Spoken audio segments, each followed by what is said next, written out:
Buen día doctor, buen día compañeros. En esta ocasión vamos a hablar sobre la hematuria. Primero hay que definir a la hematuria. La hematuria es la presencia de sangre en orina. Esta se puede clasificar a su vez como una hematuria macroscópica y una hematuria microscópica. La hematuria macroscópica es aquella que se puede observar a simple vista, como se puede observar en la imagen que se presenta en la pantalla.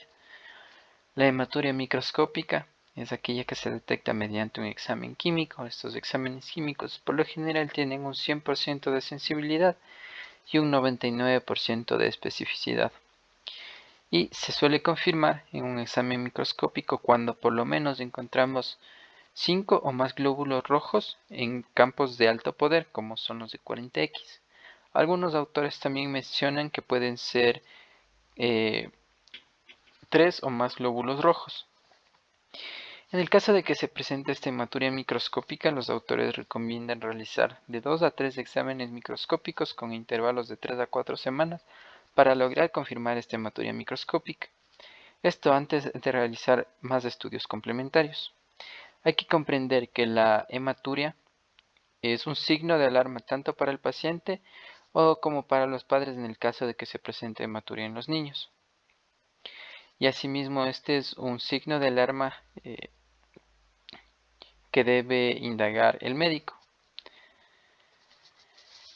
Bien, ahora para continuar hablando sobre la incidencia y prevalencia, la hematuria macroscópica se suele presentar en 1.3 por 1000 niños, mientras que la hematuria microscópica se presenta con una frecuencia de 1 a 2% en niños de 6 a 15 años. En adultos la incidencia de hematuria es más variable y va a depender de cómo se la defina y de las diferentes condiciones propias del individuo, como ya sea la edad, el sexo y las enfermedades que se asocien. Hay que comprender que muchas veces esta hematuria puede ser provocada por elementos que no son propios de la sangre, como pueden ser pigmentos endógenos o exógenos, tales como son las porfirinas, la melanina, diferentes alimentos o medicamentos.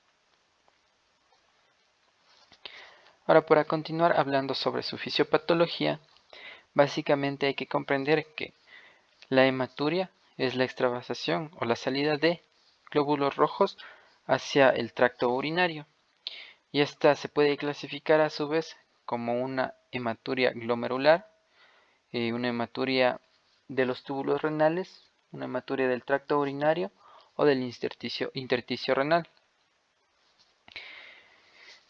Hablando sobre la hematuria glomerular, esta suele irse acompañada con proteinuria, presencia de cilindros y glóbulos rojos deformados. En cuanto a la hematuria de origen tubular o del tracto urinario, normalmente se presenta con glóbulos rojos de forma y tamaño normales y se caracterizan por la ausencia de cilindros y proteínas en la orina. Y en cuanto a la hematuria del intersticio renal, se suelen presentar glóbulos rojos normales con proteínas y la presencia también de cilindros, que suele ser en ocasiones rara.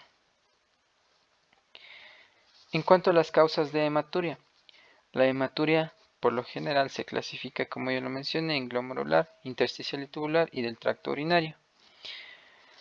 La hematuria glomerular tiene presente a lo que es la hematuria macroscópica recurrente, que puede ser ya sea por nefropatía por IgA, hematuria benigna familiar o síndrome de Alport.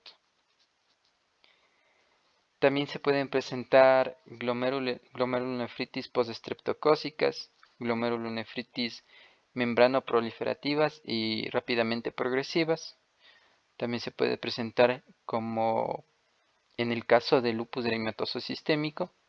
También se puede presentar en la púrpura de Henoch-Schönlein y en la enfermedad de Goodpasture. En el caso de la hematuria intersticial y tubular, podemos encontrarlo en la pielonefritis aguda, en la nefritis intersticial aguda, en la tuberculosis y enfermedades hematológicas, como pueden ser en enfermedades de células falciformes, coagulopatías, trombosis de la vena renal y trombocitopenias. En cuanto a las hematurias del tracto urinario, estas suelen ser causadas por tumores, infecciones, ya sean bacterianas, parasitarias, virales o micóticas. También suelen presentarse en enfermedades litiásicas, en anomalías congénitas y enfermedades poliquísticas renales.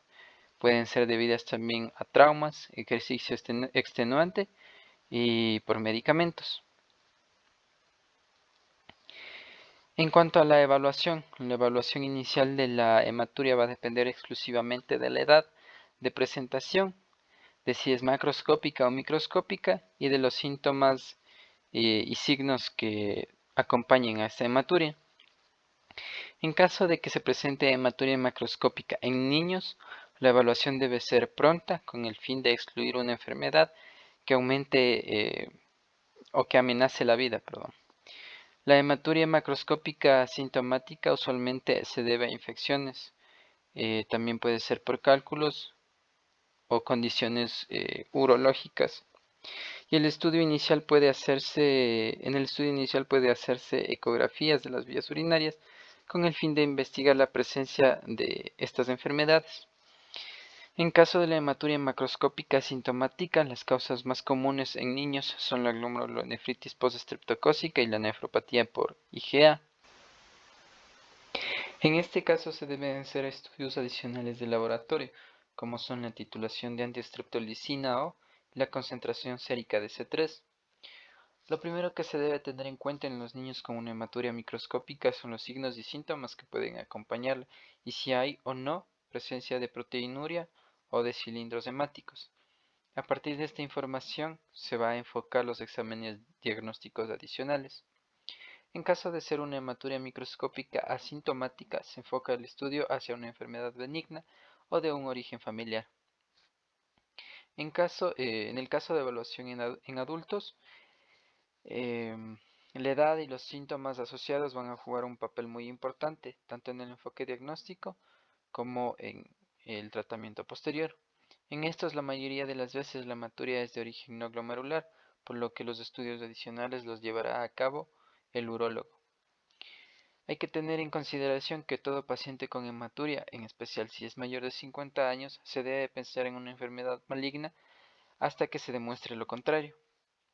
En caso de presencia de hematuria macroscópica, los síntomas asociados conducen al diagnóstico correcto y la evaluación dependerá de si el paciente está con cólico nefrítico, síntomas obstructivos urinarios, fiebre, pérdida de peso, entre otros. En la hematuria microscópica asintomática, el propósito es detectar tempranamente una enfermedad urológica, en caso de que haya malignidad, y realizar un tratamiento rápido. Para ello se han diseñado varios algoritmos con el fin de enfocar a los pacientes con una hematuria microscópica y casi todos inician con una historia clínica completa y un buen examen físico. Hasta el 78% de los pacientes pueden tener un diagnóstico con solo enfocar adecuadamente al paciente desde el inicio. Los estudios iniciales en pacientes con evidencia de sangrado glomerular pueden ser la depuración de creatinina, proteínas en orina de 24 horas y posiblemente también una ecografía renal. En pacientes con sospecha de hematuria no glomerular se debe hacer una evaluación urológica completa además de un estudio radiológico, que puede ser una urografía excretora o una tomografía. También se podría realizar una cistoscopía y una citología urinaria. En cuanto a los estudios radiológicos, se ha demostrado que la tomografía suele ser superior a la urografía excretora y a la ecografía en la detección y caracterización de masas renales menores de 3 centímetros y también en la evaluación de la enfermedad litiásica. Por ello, la tomografía puede considerarse como el estudio radiológico de elección en el paciente asintomático con una hematuria microscópica, que puede ir acompañada de cistoscopía urinaria y la citología urinaria en los mayores de 40 años. En el siguiente mapa conceptual se presenta el flujo que deberían tener los pacientes en cuanto a su diagnóstico y posterior tratamiento. Entonces, como lo había mencionado, un paciente debe tener una historia clínica adecuada, un examen físico adecuado y también posiblemente un citoquímico de orina y un urocultivo. Si el paciente que se presenta a consulta presenta síntomas y signos de infección del tracto urinario, con un urocultivo positivo, nosotros damos un tratamiento para esta infección del tracto urinario. Para ello también se debe realizar un control citoquímico. En cuanto a la citología urinaria, urografía excretora o TAC, cuando sea anormal y se presente en pacientes de alto riesgo, como son más de 40 años, fumador, de factor ocupacional, citología positiva, se procede a realizar una cistoscopía. Si la citología urinaria, la urografía excretora o el TAC son normales y el paciente es de bajo riesgo, es decir, menor de 40 años, no fumador y no una ocupación de riesgo, se deben realizar evaluaciones seriadas. Si el paciente ya presenta una enfermedad renal con un sangrado glomerular, se debe realizar una depuración de creatinina, proteínas en orina en 24 horas y una ecografía renal. Si no hay trastornos renales, se realizan asimismo evaluaciones seriadas, pero si se encuentra un deterioro renal con proteínas elevadas, se debe realizar una biopsia renal. Y eso sería todo. Muchas gracias.